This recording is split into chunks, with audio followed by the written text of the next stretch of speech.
Bonjour, dans cette première macro, nous allons enregistrer une première macro et découvrir l'environnement de Visual Basic Editor. Tout d'abord, pour l'enregistrement de la macro, vous pouvez utiliser un bouton qui se trouve à droite d'affichage dans le groupe macro, enregistrer une macro. Mais il est préférable, puisque vous êtes là pour une formation VBA, d'afficher l'onglet développeur.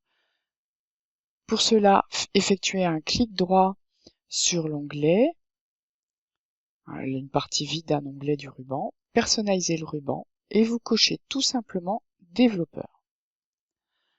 À gauche de ce nouvel onglet, vous avez tout un groupe code qui correspond à ce dont vous avez besoin pour vos macros et Visual Basic. Pour enregistrer une macro, vous avez ce bouton, mais ensuite, dès que vous aurez enregistré votre première macro, vous avez le même bouton dans la barre d'état ici. Donc que ce soit l'un ou l'autre, c'est la même chose. Nous allons donc enregistrer notre première macro. Pour enregistrer cette macro, vous avez besoin de lui donner un nom plutôt explicite. Ne gardez pas macro 1, macro 2, macro 3. Sauf si vous faites de l'enregistrement de macro pour juste récupérer un petit bout de code pour le réinjecter dans votre propre code. Le nom de la macro doit comprendre que des lettres de A à Z, minuscules ou majuscules, et les chiffres de 0 à 9, et l'underscore. Le premier caractère ne peut pas être un chiffre. Rien d'autre en dehors de ces caractères. Donc ici, par exemple, on va créer une macro qui va nous permettre de reproduire ce que vous voyez en C4. Donc, on va l'appeler logo CFO, par exemple. Soit vous utilisez des minuscules, majuscules comme je viens de le faire, soit vous utilisez l'underscore. Attention, il ne faut surtout pas mettre d'espace. On peut enregistrer la macro dans plusieurs endroits. Pour l'instant, nous allons l'enregistrer uniquement dans la macro, dans ce classeur. Il existe aussi le classeur de macro personnel, on en fera un autre tout à l'heure. Ce classeur, pourquoi il est intéressant? Parce qu'on va l'utiliser uniquement là. Il existe aussi de nouveaux classeurs. Franchement, personnellement, je ne l'ai jamais fait. Donc, je garde ce classeur. Description. Vous pouvez écrire ici une petite description. Donc ici, met en forme une cellule comme logo du CFO. Masqué. Dès que je fais OK, nous allons enregistrer tout ce qui se passe à l'écran. Je valide avec OK. Je suis dans une cellule J8. Je vais donc écrire dans cette cellule le CFO masqué. Je valide. C'est passé dans la cellule du dessous. Je resélectionne ma cellule.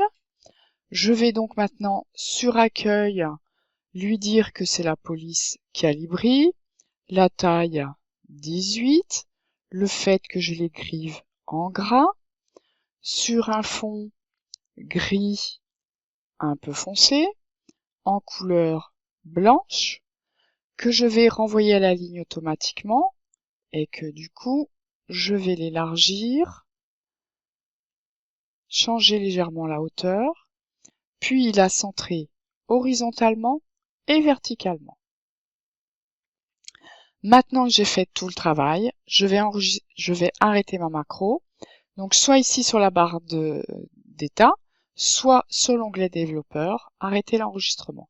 Vous pouvez remarquer que c'est le même bouton que pour le démarrage. Maintenant, nous allons essayer de tester notre macro sur une autre feuille. Donc j'étais en J8 lorsque j'ai enregistré ma macro. Je vais le faire plutôt à partir d'une autre cellule, c'est-à-dire C5. J'utilise le bouton macro qui va m'afficher la liste de ces macros. Je la sélectionne. Vous avez d'ailleurs un bouton option qui va vous permettre de modifier les paramètres que vous avez mis en place tout à l'heure, la description et éventuellement une touche de raccourci. Alors attention à cette touche de raccourci, puisqu'elle va écraser les raccourcis clavier qui existent dans Excel. Donc si vous utilisez une lettre comme par exemple C, vous ne pourrez plus faire CTRL-C dans ce classeur pour copier. Vous voyez quand vous la sélectionnez, on retrouve la description ici.